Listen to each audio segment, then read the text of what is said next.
नमस्कार, मी श्वेता भालेकर परब. महाराष्ट्र एक पाऊल पुढे या कार्यक्रमामध्ये आपलं स्वागत. या कार्यक्रमामध्ये आपण आठवड्याभरातल्या महत्त्वाच्या घडामोडींचा आढावा घेणार आहोत. सुरुवातीलाच बातमी आहे शेतकऱ्यांसाठी. राज्यामधल्या पुरामुळे झालेल्या शेतपिकांच्या नुकसानापोटी शेतकऱ्यांना मदत देण्यासाठी 1339 कोटी 49 लाख रुपये निधी वितरित करायला मान्यता मिळाली आहे. मदत आणि पुनर्वसन विभागाने या संदर्भातला शासन निर्णय जारी केलाय, अशी माहिती उपमुख्यमंत्री अजित पवार यांनी दिली आहे. अमरावती विभागासाठी 565 कोटी रुपये, छत्रपती संभाजीनगर विभागासाठी 721 कोटी रुपये, तर उर्वरित रक्कम इतर विभागांसाठी वितरित केली जाईल. मुख्यमंत्री देवेंद्र फडणवीस आणि उपमुख्यमंत्री अजित पवार यांनी अतिवृष्टीमुळे बाधित झालेल्या सोलापूर, लातूर, धाराशिव आणि बीड जिल्ह्यांचा दौरा केला. यावेळी निकषांपलीकडे जाऊन सरकार शेतकऱ्यांना मदत करणार असल्याचं फडणवीसांनी सांगितलं. आम्ही साधारण टंचाईच्या वेळी जी मदत केली जाते, सवलती दिल्या जातात त्या देऊ, असं मुख्यमंत्री देवेंद्र फडणवीस म्हणाले. तसंच दिवाळीपूर्वीच ही मदत दिली जाईल असं आश्वासन सुद्धा त्यांनी दिले. जिथे करणं शक्य नसेल तिथे नुसतं ड्रोनने देखील पंचनामा केला तरी चालेल. ड्रोनचा पंचनामाही आम्ही मान्य करून घेऊ. कोणी मोबाईलवर फोटो काढूनही आपल्याला दिला तरी तो पंचनामा आपण मान्य करू. काही अडचण नाही आहे. जास्तीत जास्त जी काही मदत करता येईल ती करायची. ही दिवाळीपूर्वीच आपण मदत देणार आहोत. आपले जे NDRFचे नॉर्म्स आहेत ते आता केंद्र सरकारने रिवाईज केलेले आहेत. ते रिवाईज नॉर्म्स पूर्वीपेक्षा त्यांनी वाढवलेले आहेत. त्याच नॉर्म्सने आपण मदत करणार आहोत. देशभरात 22 सप्टेंबर पासून सुधारित वस्तू आणि सेवा कर लागू झालाय. या सुधारणा भारताच्या आर्थिक विकासाला नवी गती देणाऱ्या आहेत, असं मुख्यमंत्री देवेंद्र फडणवीस यांनी म्हटले.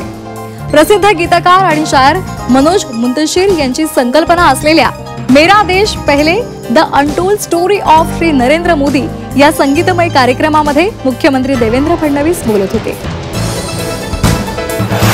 जीएसटीचे सेकंड जनरेशन रिफॉर्म्स हे या देशातले क्रांतिकारी पाऊल आहे. या रिफॉर्म्समुळे एकीकडे सामान्य माणसाला लागणाऱ्या ज्या वस्तू आहेत याच्या किमती कमी होणार आहेत, कारण त्याच्यावर GST हा कमी करण्यात आलेला आहे. दुसरीकडे देशांतर्गत मागणी वाढणार आहे, त्यामुळे देशांतर्गत प्रोडक्शन वाढणार आहे. त्यामुळे अर्थव्यवस्थेला मोठी चालना मिळणार आहे. पंतप्रधान नरेंद्र मोदी यांच्या मिशन ग्रीन स्टील मध्ये महाराष्ट्र सर्वात मोठी भूमिका बजावेल असा विश्वास मुख्यमंत्री देवेंद्र फडणवीस यांनी व्यक्त केला. AIIFA स्टीलेक्स 2025 या स्टील महाकुंभचं उद्घाटन मुख्यमंत्र्यांच्या हस्ते मुंबईतल्या गोरेगावमध्ये झालं. त्यावेळी ते बोलत होते. महाराष्ट्राला केवळ स्टील उद्योग क्षेत्रामध्येच नव्हे तर ग्रीन स्टील उद्योग क्षेत्रामध्ये सुद्धा देशातील सर्वोत्तम राज्य बनवायचंय, असं मुख्यमंत्री म्हणाले. आता लवकरच ठाणेकरांना मेट्रोनं प्रवास करता येणार आहे. त्यांचं हे स्वप्न पूर्ण होणार आहे. ठाणेकरांसाठी अतिशय महत्त्वाची असलेली मेट्रो 4ची ट्रायल रन मुख्यमंत्री देवेंद्र फडणवीस आणि उपमुख्यमंत्री एकनाथ शिंदे यांच्या उपस्थितीमध्ये पार पडली. मेट्रोच्या पहिल्या टप्प्यामधील गायमुख जंक्शन ते गायमुख गाव, घोडबंदर रोड ते कासार वडवली या दरम्यान ही तांत्रिक चाचणी घेण्यात आली. लवकरच हा मेट्रो मार्ग प्रवाशांच्या सेवेत दाखल होणार आहे. या मेट्रोमुळे ठाण्यामधील वाहतूक कोंडी कमी होणार असल्याचा दावा सुद्धा केला जातोय. या मेट्रो ट्रेनची वैशिष्ट्ये पाहूयात ग्राफिक्सच्या माध्यमातून. आधुनिक train control and management system यामध्ये आहे. प्रवासी आपत्कालीन संपर्क यंत्रणा सुद्धा आहे. त्याचबरोबर स्वयंचलित अग्निशमन शोध प्रणाली सुद्धा यामध्ये आहे. अडथळा शोध उपकरण आणि आपत्कालीन परिस्थितीमध्ये बाहेर पडण्यासाठी दरवाजा सुद्धा यात आहे. ऑनबोर्ड सार्वजनिक उद्घोषणा आणि माहिती प्रणाली सुद्धा यामध्ये आहे. ऊर्जा बचत करणारी पुनरुत्पादक ब्रेकिंग प्रणाली सुद्धा यामध्ये कार्यान्वित करण्यात आली आहे. आता बातमी आहे लाडक्या बहिणींसाठी.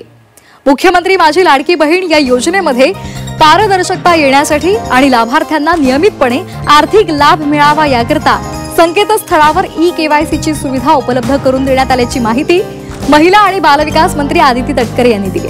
त्या म्हणाल्या, ही प्रक्रिया मोबाईलवरून सुद्धा सोप्या पद्धतीने करता येईल. पुढील 2 महिन्यांमध्ये ही प्रक्रिया पूर्ण करण्याचं आवाहन त्यांनी लाभार्थ्यांना केलंय. या बातमीसह महाराष्ट्र एक पाऊल पुढे मध्ये वेळ झाली इथेच थांबण्याची. ताज्या घडामोडींसाठी पाहत रहा झी 24 तास.